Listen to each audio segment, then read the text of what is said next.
নিত্য নতুন আয়োজনে আল হেরা বাংলা ওয়াজ। একদিকে এই জিহাদকে ভয় পায় যুগে যুগে স্বৈরাচারীরা, সেজন্য আপনারা জানেন বিগত স্বৈরাচারী শাসক লেডি ফ্রাউন এদেশের আলেম ওলামাদেরকে জেলে ঢুকানোর জন্য সবচেয়ে বড় যে চক্রান্ত করেছিল, ষড়যন্ত্র করেছিল, সেটা ছিল জঙ্গি নাটক সাজানো। আপনারা দেখেছেন কয়েকদিন পর পর এখানে বোম মারা হচ্ছে, এখানে জঙ্গি ধরা পড়ছে, এখানে উদ্ধার হচ্ছে, এখানে 75 কেজি, এখানে 76 কেজি। আমি জিজ্ঞেস করতে চাই, ওই লেডি ফ্রাউন বাংলাদেশ থেকে চলে যাওয়ার পরে সেই গুলো কোথায় চলে গেল?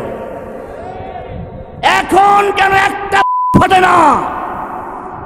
বোঝা গেল এই নাটক যিনি তৈরি করেছিলেন, যিনি প্রতিদিন তৈরি করতেন, নিজের কারখানা বানিয়েছিলেন, তিনি বাংলাদেশকে পালিয়েছেন, তার সঙ্গে সঙ্গে কারিগররাও পালিয়েছে, ষড়যন্ত্রকারীও পালিয়েছে।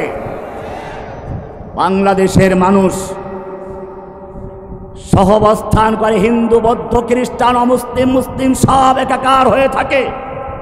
পৃথিবীর কোন ইতিহাসের কোন নজির নেই এখানে মুসলিমরা একই সাথে, কিন্তু মনে রাখবেন তাই বলে ইবাদত ভিন্ন। হিন্দুদের পূজা একটা ধর্মীয় ইবাদত, মুসলমানদের ঈদ ধর্মীয় ইবাদত। এগুলো রাজনৈতিক কোনো অনুষ্ঠান নয়। আপনি সেখানে গিয়ে বলবেন দুর্গা দেবী গজে চড়ে আসলে ফলে ফসলে ভরে যায়, এটা বলা যাবে না।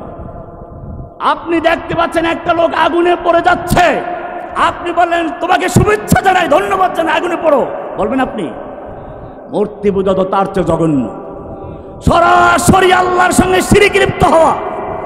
আপনি সেটা তাদের ধর্ম তারা পালন করুন। আপনি খেয়াল রাখবেন, এতক্ষণ আমি যে বিষয়টা আলোচনা করেছি গুরুত্বপূর্ণ একটা পয়েন্ট আছে এখানে। আল্লাহর নবী যখন তাওহীদের দাওয়াত দেওয়া শুরু করলেন, মক্কার কাফেররা বিভিন্ন প্রস্তাব করেছিল। নেতৃত্ব চাও দেওয়া হবে, সুন্দরী নারী চাও বিয়ে দেওয়া হবে, ব্যবসায়ী হতে চাও বড় ব্যবসায়ী করে দেওয়া হবে। আবু তালেবের মাধ্যমে প্রস্তাব গেল। আল্লাহর নবী চাচাকে জানিয়ে দিলেন ওরা এই সমস্ত জিনিস নয়। যদি আসমানের সূর্য আমার ডান হাতে রেখে দেয়, যদি আসমানের চন্দ্র আমার বাম হাতে রেখে দেয়, কাল মুহূর্তের জন্য আমি তাওহীদের দাওয়াত বন্ধ করতে পারবো না। দ্বিতীয় প্রস্তাব আসলো কিছুদিন পরে, ঠিক আছে মিলেমিশে চলি, আমরা তোমার আল্লাহর ইবাদত করব 1 বছর, তুমি আমাদের দেবদেবীর পূজা করবে 1 বছর, মিলেমিশে চলি। এতদিন পর্যন্ত আল্লাহ তাআলা তাদেরকে আল কাফের বলেন নাই।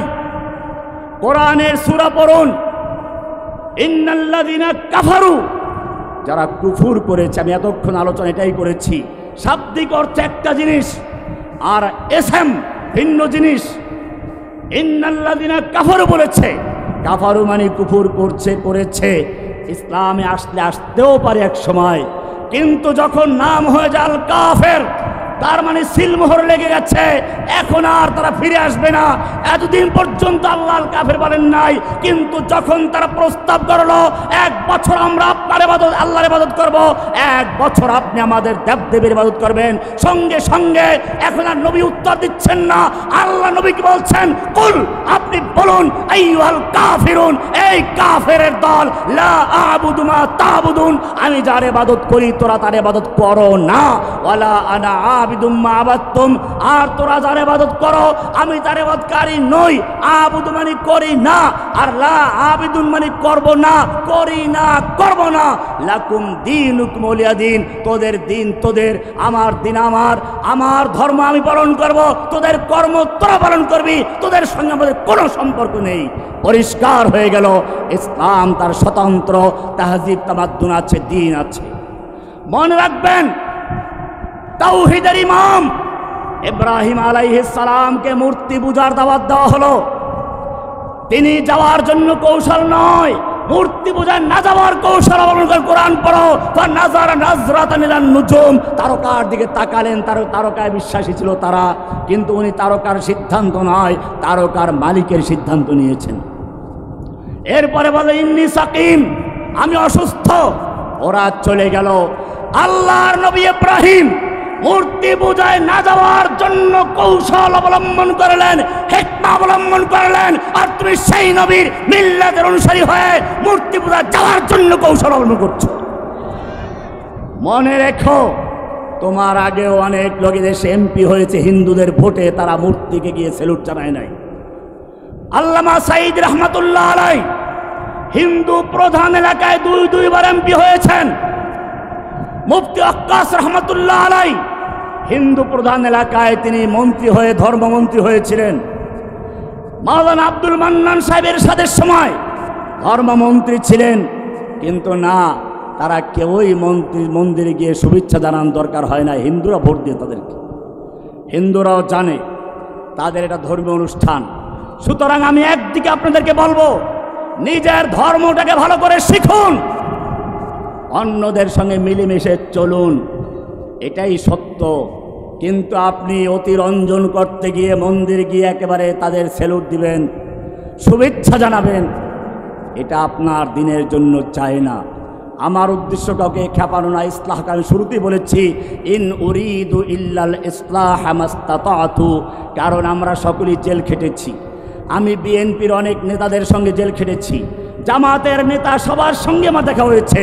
নিজামী সাহেব বলেন, মুজাহিদ সাহেব বলেন, এরকম কামরুল ইসলাম সাহেব বলেন, এরপরে লাস্টে যারা এখন জীবিত আছেন জিজ্ঞেস করে দেখবেন, গোলাম পরোয়ার সাহেব আমার কাছে প্রায় যেতেন, উনি তো জীবিত আছেন, জিজ্ঞেস করেন। এরপরে কি যেন আরেকজন বের হলো, আগের সেক্রেটারি এটিএম আজহারুল ইসলাম সাহেব আমার অত্যন্ত মহব্বতের মানুষ। এরকম তাদের সঙ্গে আমার মেলামেশা হয়েছে। আমি সেজন্য শুরুতে বলেছি, আমার আলোচনার মাধ্যমে আমি কাউকে আঘাত দিতে চাই না, কারণ সকলেই মাজলুম। শুরুই করেছিলাম যে যদি একটা বড় অবদান থাকে, ছোট ছোট জিনিসগুলো আল্লাহ মাফ করে দেন। আল্লাহর একটা নিয়ম আছে। আল্লাহ কোরআনে বলেছেন, সূরা নিসার 31 এবং 30 নম্বর আয়াত পড়বেন, ইন তাজতানিবু কাবায়রা মা তুনহাউনা আনহু নুকাফির আনকুম সাইয়্যাতিকুম, তোমরা যদি তোমাদের বড় বড় যা নিষেধ করা হয়েছে গুনাহ থেকে, কবিরা গুনাহ থেকে, বড় গুনাহ থেকে বেঁচে চলো, জেনে রাখো নুকাফির আনকুম সাইয়্যাতিকুম, আমি তোমাদের ছোট ছোট গুনাহগুলো এমনি মাফ করে দেব। এটা আল্লাহর নিয়ম, খালি মাফ করবেন না। আপনি মনে করুন একটা কোম্পানি চাকরি করতে গিয়ে চাকরি হারিয়েছেন কোনো অনৈতিক কাজ করার কারণে, এখন যেখানেই যান আপনার চাকরি হয় না, কারণ ওই যে কালো দাগ আছে। ঠিক আমল নামায় যাতে কালো দাগ না থাকে, সেজন্য আল্লাহ বলছেন শুধু মাফ করে দেই না, উলাইকা ইউবাদদিলুল্লাহু সাইয়্যাতিহিম হাসানাত, আমি যারা তওবা করে তাদের গুনাহগুলো শুধু মিটিয়েই দেই না, বরং তার জায়গায় নেকের দ্বারা পরিবর্তন করে দিই, কোনো কালো দাগও থাকবে না। কিয়ামতের মাঠে আল্লাহ আপনাকে লজ্জিত করবেন না, কারণ আপনি তো আমলনামা দেখাবেন। হাও মুকরাও কিতাবিয়া, আসো আসো আমার আমলনামা দেখো, আমার আমলনামা পড়ো, বন্ধু বান্ধবকে দেখাবেন। ওই জায়গায় যদি কালো দাগ থাকে, ও তুমি গুনাহ করেছিলা, এই তো তওবা করেছো, আল্লাহ ওইটাও রাখবেন না। সেজন্য বলেছেন নুকাফির আনকুম সাইয়্যাতিকুম ইন তাজতানিবু কাবায়রা মা তুনহাউনা আনহু, যদি বড় বড় গুনাহ থেকে বেঁচে থাকো, নুকাফির আনকুম সাইয়্যাতিকুম। সুতরাং খেয়াল রাখতে হবে, আমাদের তাহজিব তামাদ্দুন স্বতন্ত্র, আমাদের দ্বীন স্বতন্ত্র, আমাদের ইসলাম স্বতন্ত্র। এবারে ইসলাম শিক্ষা দেয় অন্য অন্য ধর্মের সঙ্গে তোমরা আপোষে মিলেমিশে চলো, দ্বীনকে আলাদা রাখতে হবে, দ্বীনকে মিলানো যাবে না। যাই হোক, আলোচনা করছিলাম শরিয়াতের পরিভাষা পরিবর্তন করা যাবে না।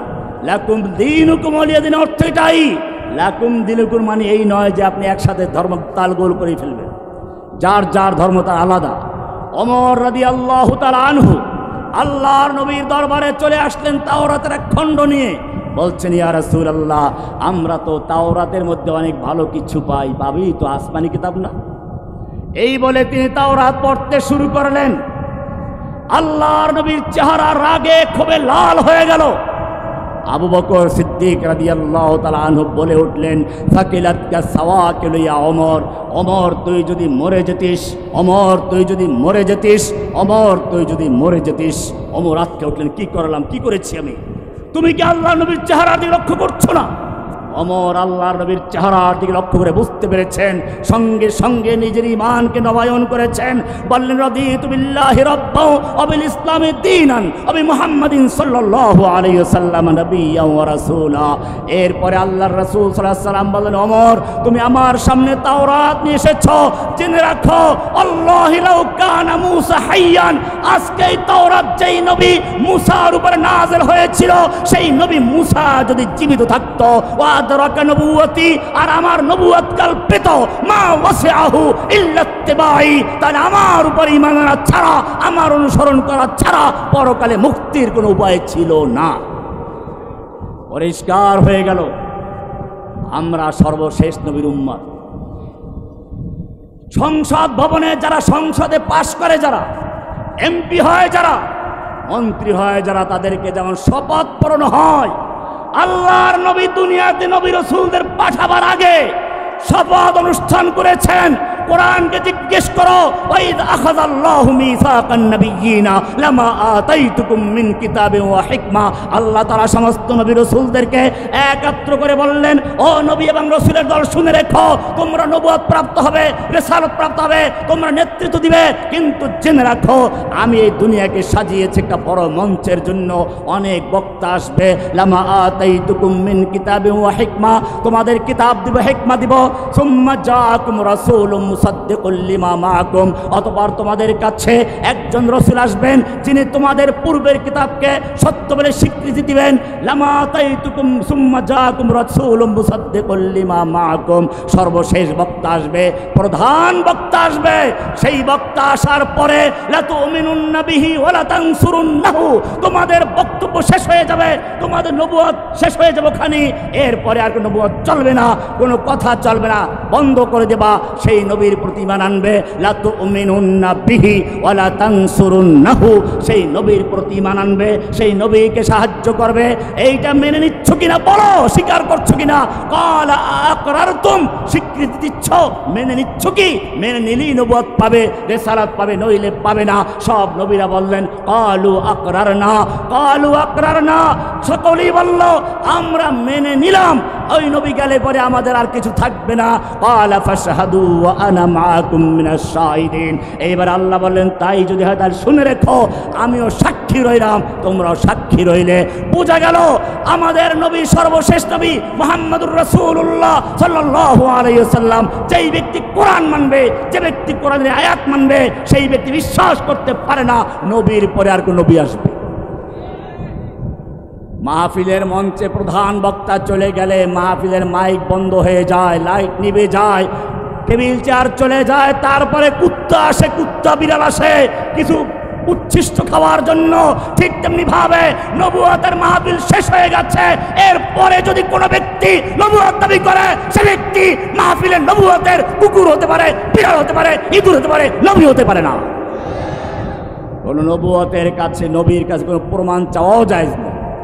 আপনারা জানেন আল্লাহর নবী জীবদ্দশায় মুসাইলামাতুল কাজ্জাব নবীর কাছে আসলো, পত্র লিখলো, মিন মুসাইলামাতা রাসূলিল্লাহি ইলা মুহাম্মাদিন রাসূলিল্লাহ। আল্লাহর রাসূল মুসাইলামার পক্ষ থেকে। কার পক্ষ থেকে?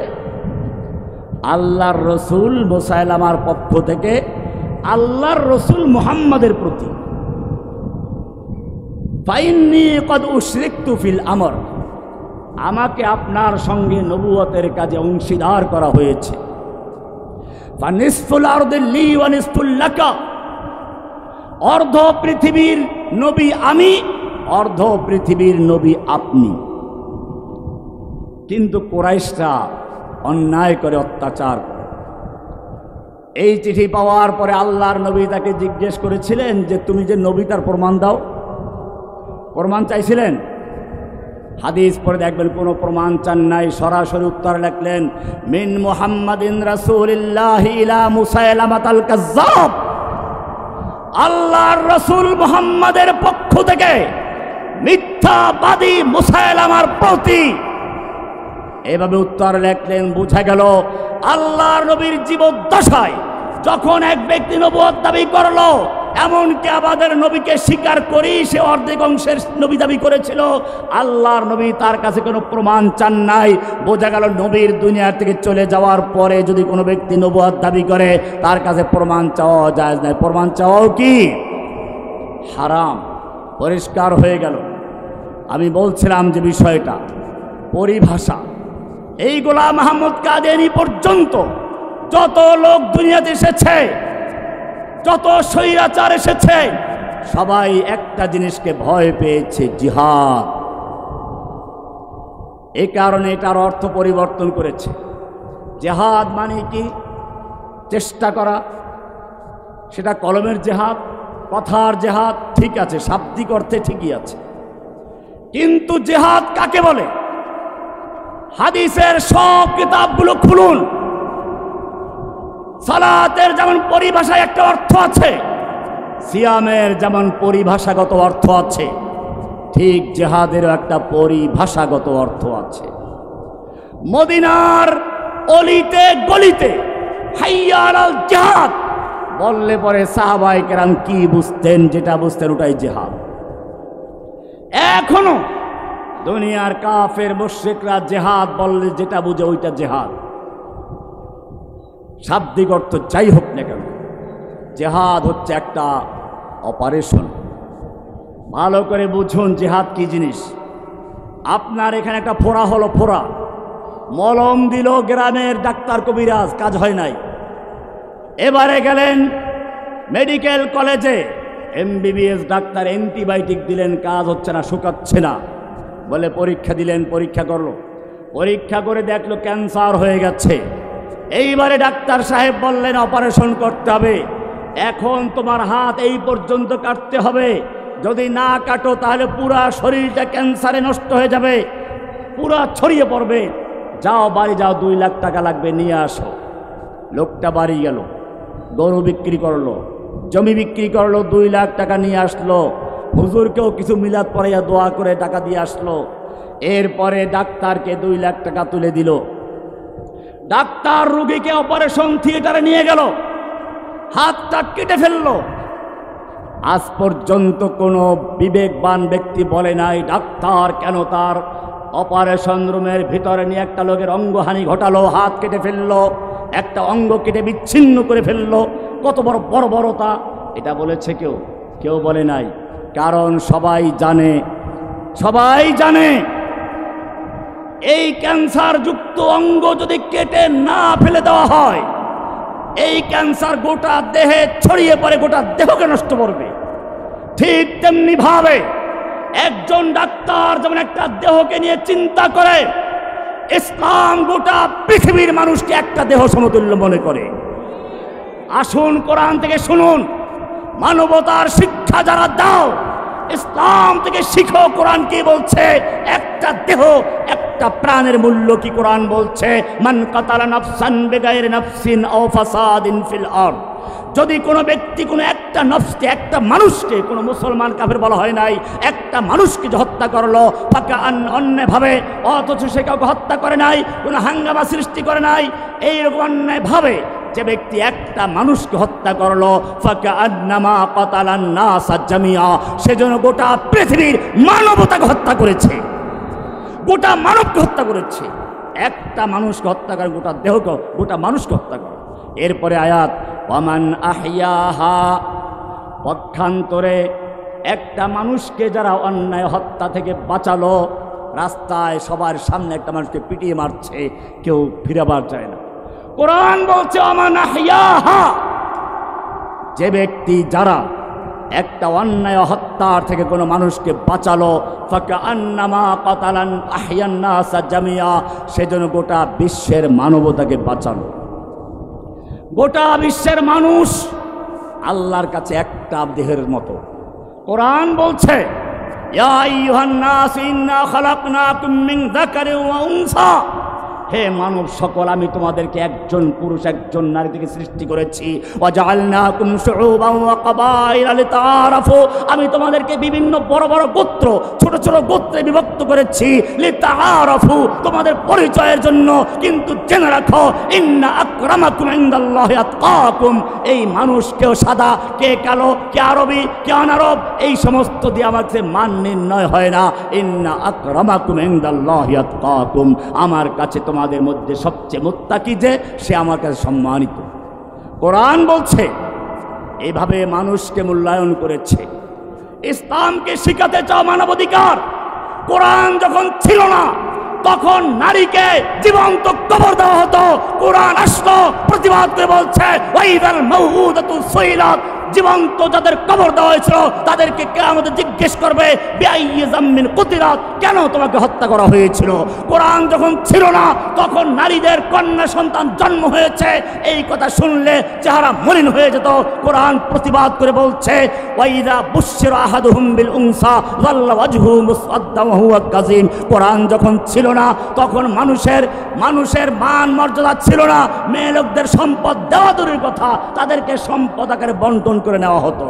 কোরআন যেখানে এখনো নেই, ভারতবর্ষে যাও, ইন্ডিয়াতে যাও, যখন একটা মেয়ের বিয়ে দেওয়া হয় তারপরে বাবার সম্পত্তি তার কোনো স্থান থাকে না। ওখান থেকে যৌতুক প্রথা চালু হয়েছে। যৌতুক প্রথা একটা ইসলামের হারাম প্রথা চালু হয়েছে হিন্দুদের থেকে, কারণ হিন্দুরা বিয়ের সময় যা দেওয়ার দিয়ে দেয়, বিয়ের পরে আর বাবার সন্তানে কোনো অংশীদার হয় না। ইসলামকে শিখাও মানবতা। ইসলাম কেন অর্ধেক দিল? জেনে রাখবে, সমান দেওয়ার মধ্যেই কেবল ইনসাফ কায়েম হয় না। ইসলাম ইনসাফ কায়েম করতে পারে, সমান করতে পারে না। সব জায়গায় সমান করলে ইনসাফ কায়েম হয় না। আমি ডায়াবেটিস রোগী, সকালে নাস্তায় রুটি খাই 2টা, উনি সুস্থ মানুষ রুটি খায় 3টা, ওই বাচ্চা বসে আছে সকালে রুটি খায় 1টা। আপনি সকালবেলা নাস্তায় সমান ইনসাফ কায়েম সমান করলেন, সবাইকে যদি আমার মতো 2টা দেন, ওনার 1টা কম হয়ে যাবে, বাচ্চার 1টা বেশি হয়ে যাবে। বাচ্চার দিকে লক্ষ্য করে আপনি সবাইকে 1টা দিলেন, ওনার 2টো কম হবে, আমার 1টা কম হবে। ওনার দিকে লক্ষ্য করে 3টা দিলেন, আমার 1টা বেশি হবে, ওর 1টা বেশি হয়ে যাবে। এরকম ভাবে ইনসাফ ইসলাম কায়েম করে। পরিষ্কার বলেছে, ইন্নাল্লাহা ইয়া'মুরু বিল আদল, আল্লাহ তাআলা ইনসাফ কায়েম করতে বলেছেন। কোরআন বলছে চোরের হাত কাটতে, আর এইটা নিয়ে দুনিয়ার কুফাররা মুসলিমদের অপবাদ দেয় যে ইসলাম হাত কেটে ফেলে। এই মুসলমান ভালো করে শুনে রেখো, ইসলাম হাত কাটতে বলেছে কখন? যখন ইসলামী রাষ্ট্রের যাকাত ভিত্তিক অর্থ ব্যবস্থা চালু হলো, যাকাত দেওয়ার মতো লোক খুঁজে পাওয়া যাচ্ছে না। এই সময় যখন আর চুরি করার কোনো প্রয়োজন হয় নাই, অন্ন, বস্ত্র, চিকিৎসা, বাসস্থান সব কিছুর ব্যবস্থা ইসলাম করে দিয়েছে। এখন বলছে আস-সারিকু ওয়াস-সারিকাতু ফাকতাউ আইদিয়াহুমা, এখন থেকে চোর ধরা পড়লে হাত কেটে দাও। আইনটা দিয়েছেন কে? আইনটা আল্লাহ দিলেন। আল্লাহর আইন কারো বদলাবার ক্ষমতা আছে? কিন্তু ওমর ইবনে খাত্তাবের সময় আসুন, যখন দেশে দুর্ভিক্ষ দেখা দিল, তিনি সকল বিচারকদের কাছে পত্র লেখলেন, এখন যদি কোনো চোর ধরা পড়ে খবরদার হাত কাটবেন না। আমি জিজ্ঞেস করতে চাই, আল্লাহ তাআলা যে আইন দিয়েছেন, ওমরের ক্ষমতা আছে কিনা সেই আইনকে রহিত করা? আল্লাহর নবী মক্কা বিজয়ের পরে কয়েকদিন মক্কায় ছিলেন। এই সময়ের মধ্যেই মক্কার বানু মাখজুম গোত্রের একজন মহিলা, বানু মাখজুমিয়া, চুরি করে বসল, চুরি করে ফেলেছে। এখন কুরাইশ চিন্তা করলে এই মহিলার যদি হাত কাটা যায়, ইসলামের ইতিহাসে প্রথম হাত কাটা ইতিহাস হয়ে থাকবে। কুরাইশ বংশের কিয়ামত পর্যন্ত নাক কাটা যাবে। এইটা কেমনে রহিত করা যায়?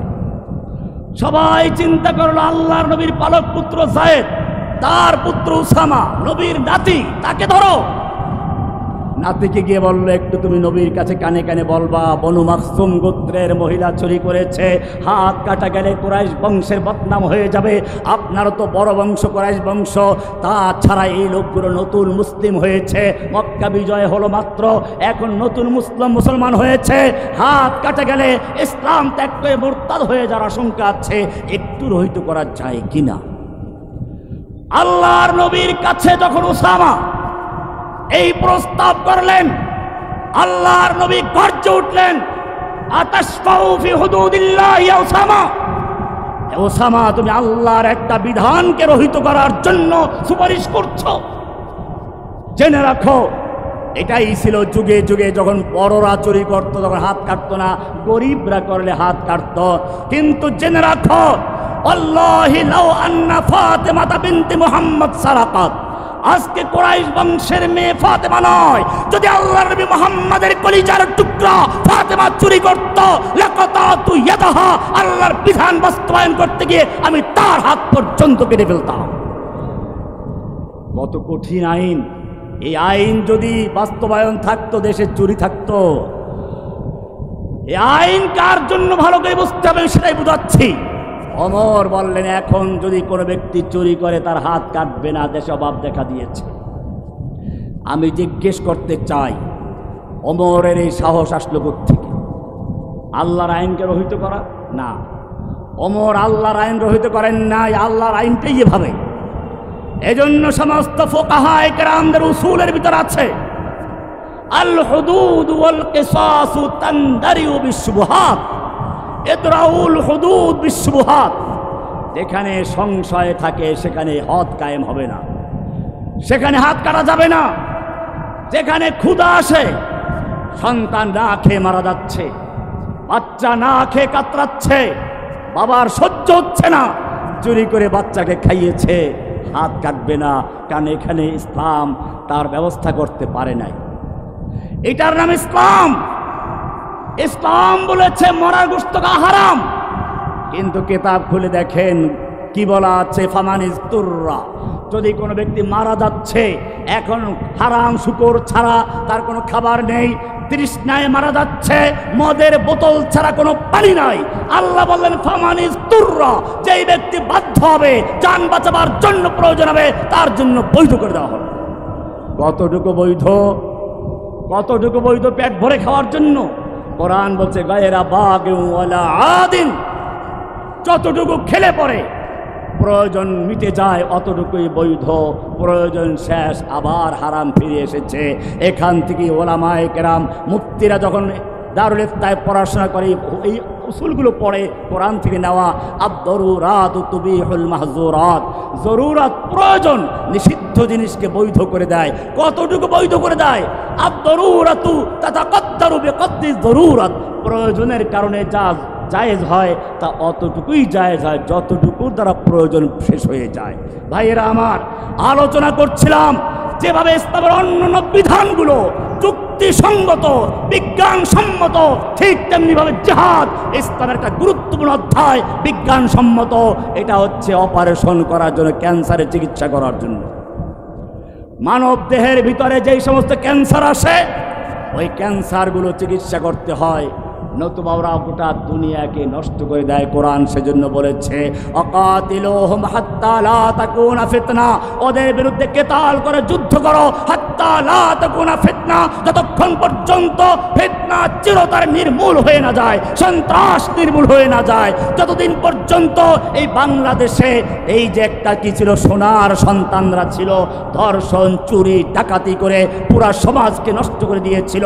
আল্লাহ বলছেন যতক্ষণ পর্যন্ত এই সন্ত্রাসী বাহিনী, সন্ত্রাসী লীগ চিরতরে মিটে না যায়, ততদিন পর্যন্ত তোমরা জিহাদ চালিয়ে যাও। জিহাদ শেষ হয় নাই, জুলাই আগস্টে মাত্র শুরু হয়েছে। আল্লাহর নবী মক্কা বিজয়ের সময় সাধারণ ক্ষমা ঘোষণা করেছিলেন, কিন্তু সবাইকে করেছিলেন? বিশেষ কিছু লোকদেরকে ক্ষমা করেন নাই। এর মধ্যে একটা ছিল ইবনে খাতাল। ইবনে খাতাল বাঁচার জন্য কাবার গিলাফ ধরে ঝুলে আছে। আপনারা জানেন, কাবা না শুধু মক্কার হারামের যে সীমানা আছে, কোথাও 3 মাইল, কোথাও 11 কিলোমিটার পর্যন্ত। আল্লাহ বলছেন আমান দাখালাহু কানা আমিনা, এই হারামের সীমানায় যদি কোনো ব্যক্তি প্রবেশ করে তাকে হত্যা করা যাবে না, তার জান এবং মালের নিরাপত্তা দেওয়া হবে। আর ওই লোক তো কাবার গিলাফ ধরে ঝুলে আছে। আল্লাহর নবীকে বলা হলো, ইয়া রাসূলুল্লাহ ইন্না ইবনা খাতাল মুতাআল্লিকুন বিআস্তারিল কাবা। ইয়া রাসূলুল্লাহ, ওই ইবনে খাতাল যাকে আপনি ক্ষমা করেন নাই, যে আপনাকে গালিগালাজ করেছিল, সে এখন কাবার গিলাফ ধরে ঝুলে আছে বাঁচার জন্য। আর কোরআন তো বলছে আমান দাখালাহু কানা আমিনা, যে ব্যক্তি সেখানে প্রবেশ করবে সে নিরাপত্তা পাবে। আমরা এখন কি করব? আল্লাহর রাসূল বলেছেন ফাকতুলুহু, ওখানে উড়িয়ে দাও, ও গর্দান দ্বিখণ্ডিত করে দাও। এখানে তার নিরাপত্তা নেই। আল্লাহর নবী যেরকম ভাবে সাধারণ ক্ষমা ঘোষণার পরেও কিছু লোককে ক্ষমা করেন নাই, ঠিক তেমনি ভাবে জুলাই আগস্টে যে সমস্ত পুলিশ কর্মকর্তা, যে সমস্ত গোয়েন্দা কর্মকর্তা, যে সমস্ত র্যাব, টিভি, এনএসআই যা হোক না কেন, যারা আমাদের সন্তানদেরকে, আমাদের ভাইদেরকে নেচে নেচে গুলি করেছে, পঙ্গু করে দিয়েছে, চক্ষু উপড়ে ফেলেছে, যারা পা অবশ করে দিয়ে ভেঙে দিয়েছে, হাত ভেঙে দিয়েছে, জীবনের তরে অন্ধ করে দিয়েছে, যারা যেখানে থাকুক তাদের জন্য কোনো ক্ষমা নাই। এজন্য মনে রাখবেন, আপনারা দেখেছেন এই 2 দিন ধরে অনেকের নামে গ্রেফতারি পরোয়ানা জারি হয়েছে। সারা বাংলাদেশ থেকে এদের পক্ষে সমর্থন করতে হবে, যাতে করে আমাদের ভাইদেরকে যারা হত্যা করেছে, আমাদের ভাইদের যারা পা উড়িয়ে দিয়েছে, আমাদের ভাইদের যারা চোখ উপড়ে ফেলেছে, আমাদের ভাইদের যারা হাত ভেঙে দিয়েছে, তারা কোনোভাবে যেন পার পেতে না পারে, ততক্ষণ পর্যন্ত বাংলার জমিনে তাদের ফাঁসি কার্যকর হবে, ততক্ষণ পর্যন্ত জাহাজ বন্ধ হতে পারে না। ফ্যাসিস্টের দোসররা এখনো ঘুরে ঘুরে বেড়াচ্ছে। আমি আমার বক্তব্য আর লম্বা করতে যাচ্ছি না। তোমাদের মনে রাখতে হবে, আজকের একটা মৌলিক বিষয় নিয়ে আলোচনা করেছি। শাব্দিক অর্থ যাই হোক না কেন, ইসলাম পরিভাষার অর্থ গ্রহণ করে। জেহাদও সেরকমই একটি বিষয়। জেহাদ আল্লাহর নবী করেছেন। তুমি কোরআন পড়ো, আল্লাহর নবীকে আল্লাহ কত ভালোবাসতেন। নবী রাস্তায় চলছেন, মেঘ এসে ছায়া দিচ্ছে। নবী পেশাব করতে গেছেন, আড়াল করার জায়গা নেই। মুহাদ্দিস হুজুর সামনে আছেন, খেজুর গাছ দুটো এসে দৌড়ে আড়াল দিয়েছে, পেশাব করে চলে গেছেন, খেজুর গাছ চলে গেছে। কত মায়া নবীর জন্য। আরো দেখো, নবী সাহাবায়ে কেরামদের নিয়ে কথা বলছেন, এমত অবস্থায় ওমর ইবনে খাত্তাব অথবা অন্য কোনো সাহাবীর আওয়াজটা একটু বড় হয়ে গেছে, নবীর আওয়াজ চাপা পড়ে গেছে। সঙ্গে সঙ্গে আয়াত নাযিল হয়ে গেছে, লা তারফাউ আসওয়াতাকুম ফাওকা সাওতিন নবী।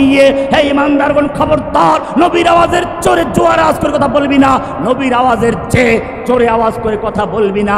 এমনটা যদি করিস, আনতাহবাতা আমালুকুম, তোদের জীবনের সমস্ত আমল, নামাজ, রোজা, হজ, যাকাত যা কিছু করেছো সব বরবাদ হয়ে যাবে। নবীর চেয়ে জোরে আওয়াজ করে কথা বলিস?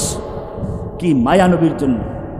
আরো সামনে চলো, ওহী নাযিল হচ্ছে, জিবরাইল নবীকে কোরআন শোনাচ্ছেন, আর নবী হেফজখানার ছাত্রদের মতো ঠোঁট নেড়ে নেড়ে মুখস্থ করছেন। আল্লাহ তাআলা বলছেন, না, লা তুহাররিক বিহি লিসানাকা লিতাজালা বিহি ইন্না আলাইনা জামাহু ওয়া কুরআনা।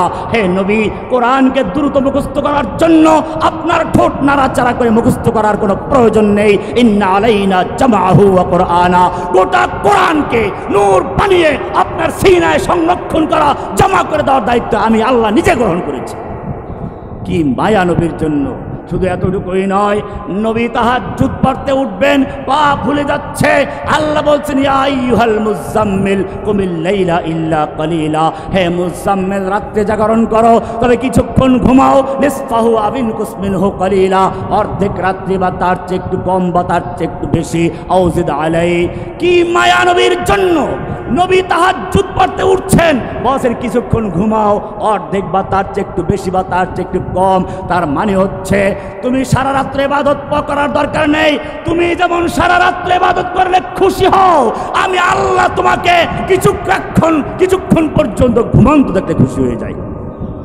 এত মায়া যেই নবীর জন্য। এবারে সামনে চলো, এই নবী যখন তায়েফে মার খাচ্ছিলেন, আল্লাহ দেখতে পাচ্ছিলেন কিনা?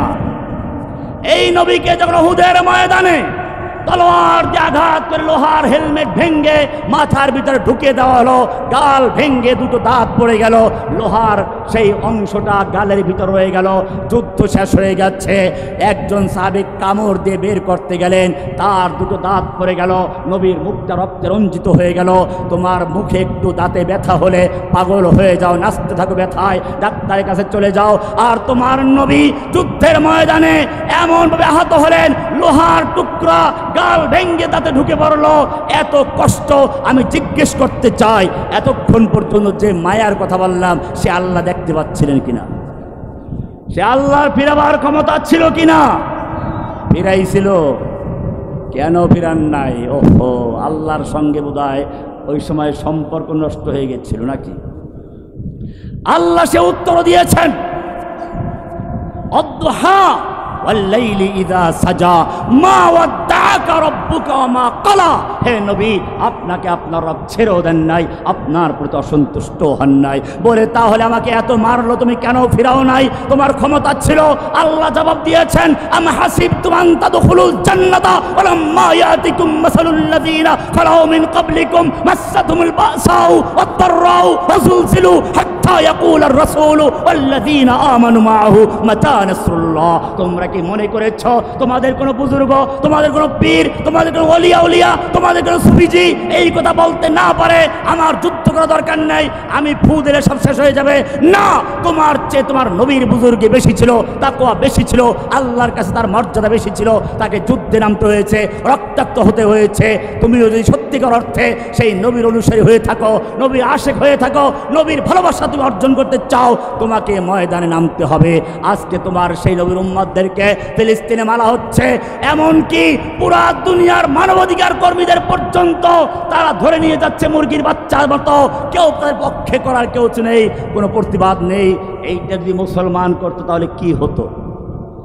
এজন্য মনে রাখতে হবে, আমাদের সময় এসেছে এখন। আমাদের পূর্ব তিমুরের মতো, দক্ষিণ সুদানের মতো বাংলাদেশের পার্বত্য অঞ্চলকে খ্রিস্টান রাজ্য বানাবার জন্য চক্রান্ত শুরু হয়েছে। আপনারা জানেন, প্রথমে একটা ঈমান কালেমা তৈরি করা হয় আদিবাসী। এরা আদিবাসী নয়, এরা উপজাতি। আদিবাসী মানে হচ্ছে তারা ওটার মালিক, আদি যুগ থেকে আছে, তোমরা এখানে ফাও এসেছো, বের করে দাও। আদিবাসী স্বীকৃতি মানে হচ্ছে বাঙালি এখানে ফাও, উপজাতি এদেরকে বের করে দাও। এরপরে সেনাবাহিনী বের করে দাও, তারপরে খ্রিস্টান রাজ্য স্বাধীন রাষ্ট্র বানাও।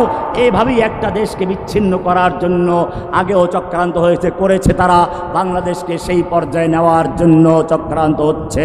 তোমাদেরকে চতুর্দিকে আল্লাহর ভাষায় আহ্বান করা হচ্ছে, আমালাকুম লা তুকাতিলুনা ফি সাবিলিল্লাহ। সূরা নিসা 75 নম্বর আয়াত। আল্লাহ তোমাদের আহ্বান করছেন, আমালাকুম লা তুকাতিলুনা ফি সাবিলিল্লাহ। হে যুবকরা, তোমাদের কি হলো? তোমরা আল্লাহর রাস্তায় যুদ্ধ করছো না? ওই সমস্ত নারী পুরুষ, অসহায় নারীদের জন্য, অসহায় শিশুদের মুক্তির জন্য, অসহায় পুরুষদের মুক্তির জন্য যারা আল্লাহর কাছে ফরিয়াদ করে বলছে, রব্বানা আখরিজনা মিন হাযিহিল কারিয়াতিজ যালিমি আহলুহা। হে আমাদের রব, তুমি আমাদেরকে জালিম অধ্যুষিত জনপদ থেকে উদ্ধার করো, আমাদের বের করে নাও। ওয়াজআলনা মিন লাদুনকা ওয়ালিয়া। তুমি আমাদের জন্য তোমার পক্ষ থেকে ওলি পাঠাও, অভিভাবক পাঠাও, নেতা পাঠাও। ওয়াজআলনা মিন লাদুনকা নাসীরা। তুমি আমাদের জন্য তোমার পক্ষ থেকে সাহায্যকারী পাঠাও। এই আহ্বান ফিলিস্তিন থেকে, এই আহ্বান কাশ্মীর থেকে, এই আহ্বান উইঘুর থেকে, এই আহ্বান আরাকান থেকে, এই আহ্বান পার্বত্য অঞ্চল থেকে শুরু হয়েছে। আমার যুবকরা, যদি প্রয়োজন হয় বুকের তাজা রক্ত ঢেলে দিয়ে সালাউদ্দিন আইয়ুবী, মোহাম্মদ বিন কাসেম, তারেক বিন জিয়াদ হয়ে মাঠে ঝাঁপিয়ে পড়ার জন্য তৈরি আছো কিনা? লিল্লাহে তাকবীর। सबक पर फिर सदाकत का, अदालत का, शजाअत का ला जाएगा काम तुझसे दुनिया के इमामत का। फिर तुझे एक बार करनी है जहाँ की रहबरी, उठ खुदा के नाम लेकर फिर आलमबरदार बन। आखिर दावाना अनिल हम्दुलिल्लाहि रब्बिल आलमीन। अस्सलामु अलैकुम व रहमतुल्लाहि व बरकातुहू।